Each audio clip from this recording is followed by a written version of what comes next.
Det var en søndag aften, og klokken var rigtig mange. Min praktikant fra Fair Welcome var ude til et møde sammen med flere andre NGO'er.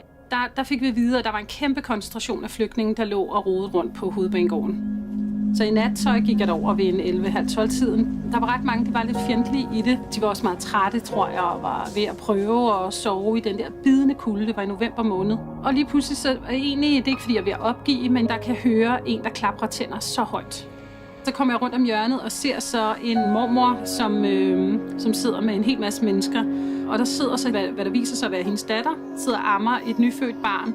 Og det har jeg set nok til. Jeg har også selv 4 børn, så det der med at holde et barn i armene, mens man sidder på huk, fordi man ikke kan sidde på de kolde fliser, det kunne jeg ikke bære. Så jeg prøver ligesom at forklare mig ud af, om de vil med mig hjem og sove og have bad og mad og sådan noget. Det er faktisk rimelig umuligt, eftersom de ikke taler et ord engelsk. Og tilfældet vil så, at der kommer en fyr, som taler deres sprog. Han forklarer dem, at jeg bor meget tæt på, og jeg vil gerne have dem alle sammen sovende, og de er overbevist mig om, at de kan alle sammen sove oven på hinanden ude i køkkenet eller i gangen, eller de skal slet ikke være til last, og de er meget taknemmelige. Og jeg siger, nej, jeg har masser af senge, og de kan alle sammen få en dyne og sådan noget. Det vil de slet ikke. De vil kun samles om en dyne og en madras. Da vi kommer op i lejligheden, der er klokken selvfølgelig ret mange, og jeg er rimelig træt, men alligevel også lidt opstemt over, at de er så begejstrede, og de forsikrer mig om, at de ikke er sultne, at de ikke vil have noget mad. Og det tror jeg på. Desværre viser det sig næste morgen, da jeg får tolket via deres fætter i Finland, at de er ved at besvime af sult, og de slet ikke kan tænke, og de har haft det så dårligt. Og det er jo den der ydmyghed, at de vil helst ikke have noget, og de behøver ikke at være til besvær, og de er det ene og det andet.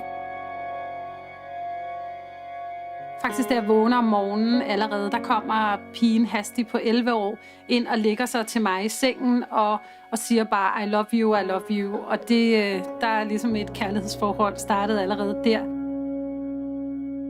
Jeg har fået et meget specielt bånd med moren. Hun har 4 børn, og det har jeg også. Og da det går op for mig, at hun har fået hendes mand skudt ned for øjnene af dem af Daesh, der begynder jeg at forstå virkelig alvoren i, hvorfor er det, de er rømmet Irak med så kort varsel. Jeg har ret hurtigt connectet en masse mennesker via Facebook. På ret kort tid, så havde vi barnevogne med sutteflasker, lammeskin, kæmpe meget vintertøj. Så de var godt lidt på. Det ender så med, at de skal til Hamborg. Jeg vil tage dem med over på Hovedbanegården igen. Men lige da vi skal afsted, så siger de Sandholmlejren. Og jeg aner ikke, hvor de har det fra. Lige pludselig vil de derhen. De blev proppet ind i min bil, alle 7, og så afsted op til Sandholmlejren, hvor jeg sætter dem af. Det viser sig så, at de bliver sendt videre i et nyt asylcenter og i en anden akutmodtagelse, og for så at blive delt, så der er 4 ryger til Bornholm og 3, der ryger til Sierslev.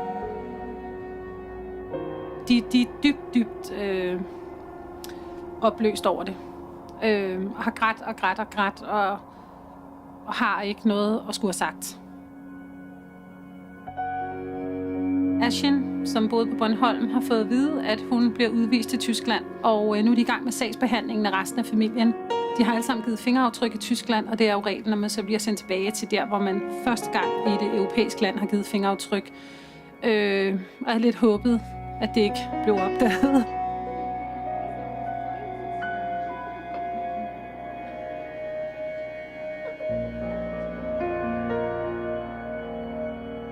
Fair Welcome står ligesom for at tage imod alle mennesker, der er uden for fællesskabet.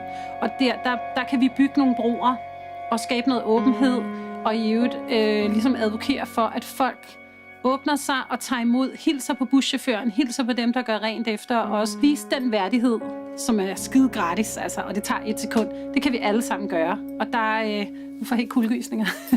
det synes jeg er det mindste, at man kan udvise af respekt. Og faktisk, hvis man sidder og tigger på gaden og er hjemløs, det er meget sjældent, de møder folk, som faktisk kigger dem i øjnene. Og hvis man kigger folk i øjnene, er det jo både respekt for at vise værdighed og omsorg. Og det kommer man altså rigtig, rigtig langt med. Tænk at være et menneske, som er så ude for fællesskabet, at der er ikke nogen, der har kigget dem i øjnene. Det er ret alvorligt, synes jeg.